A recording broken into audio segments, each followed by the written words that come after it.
Pernah penasaran nggak apa sih sebetulnya isi dari laporan keuangan sebuah perusahaan? Nah, hari ini kita akan coba lakukan ronteng keuangan untuk Multiprima Sejahtera atau yang kode sahamnya LPIN. Kita akan lihat cerita apa yang bisa kita baca dari angka-angka mereka antara tahun 2024 dan 2025. Pertanyaannya simpel, emang bisa gitu cek kesehatan perusahaan cuma dalam 5 menit? Jawabannya tentu bisa. Anggap aja ini semacam financial check-up kilat, dan kita akan lakukan bareng-bareng sekarang juga. Oke, kita mulai dari yang paling dasar ya. Perusahaan ini sebenarnya lagi tumbuh atau enggak sih? Cara paling gampang buat lihatnya, ya dari total asetnya. Dan jawabannya, iya, ada pertumbuhan sebesar 1,97%.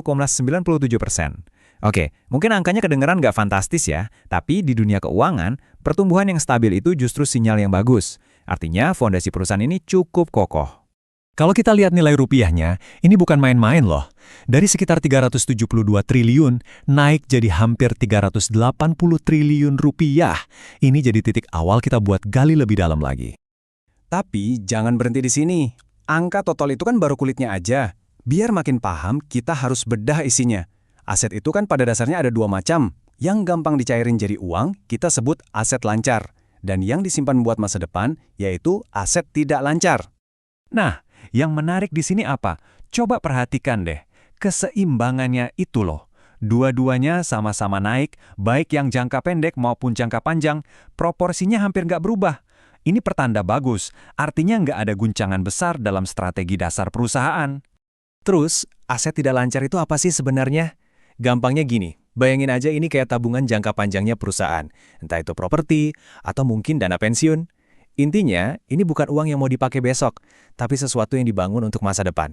Dan kalau kita kepoin lagi nih, ternyata bagian paling gedenya dari fondasi jangka panjang ini adalah investasi di perusahaan lain. Artinya, kekuatan LPIN ini banyak ditopang oleh kepemilikan saham mereka di perusahaan-perusahaan lain. Strategi yang cukup solid. Oke, sekarang kita pindah ke bagian yang paling seru. Kita zoom in ke aset lancar, karena disinilah kalau boleh dibilang dramanya terjadi. Dan ini dia, coba lihat, ada pergeseran yang sangat jelas. Uang tunai mereka turun, tapi di sisi lain, stok barang di gudang mereka justru membengkak. Ini seperti menukar uang cash dengan barang. Sebuah langkah yang berani, kan? Beneran loh, uang kasnya itu turun lebih dari 10 triliun rupiah. Itu kan duit banyak banget. Nah, pertanyaannya, uangnya lari kemana? Jawabannya ada di gudang mereka. Persediaan barangnya melonjak drastis, dari 43 triliun jadi lebih dari 56 triliun. Mereka sepertinya lagi siap-siap perang nih, menimbun amunisi. Jadi apa artinya ini semua? Ini bukan cuma soal angka yang pindah-pindah. Ini adalah sebuah sinyal. Sinyal kalau manajemen LPIN itu optimis banget. Mereka yakin barangnya bakal laku keras, makanya mereka berani stok banyak. Ada lagi. Ternyata tagihan ke pelanggan atau piutang usaha juga ikut naik. Ini bisa dibaca dua cara. Satu, bagus, penjualannya memang meningkat. Atau dua, mereka mungkin kasih kelonggaran pembayaran supaya stok yang numpuk itu cepat keluar. Oke, cukup soal aset. Sekarang kita lihat sisi baliknya.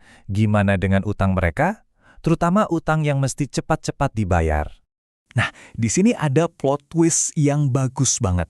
Utang jangka pendeknya turun drastis, hampir 35%. Ini berita super positif. Artinya, beban mereka jadi jauh lebih ringan. Coba bayangin dari yang tadinya punya kewajiban hampir 23 triliun, sekarang sisa 15 triliun.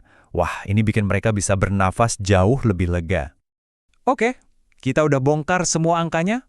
Terus, kesimpulannya apa buat kita, para investor? Yuk, kita rangkum. Jadi, kesimpulannya begini. Dari sisi kesehatan, LPN ini kelihatan makin bugar. Asetnya nambah, utang jangka pendeknya berkurang jauh. Nah, di sisi lain, mereka lagi ambil langkah strategis nih. Nuker duit cash jadi stok barang. Ini nunjukin rasa percaya diri. Tapi, ada tapinya. Kunci utamanya sekarang adalah apakah tumpukan barang di gudang itu bakal laku keras? Itu yang wajib kita pantau. Jadi, pertanyaan besarnya cuma satu.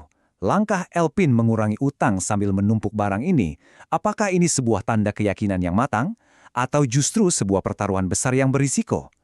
Mana yang benar ya? Jawabannya tentu saja ada di laporan keuangan berikutnya.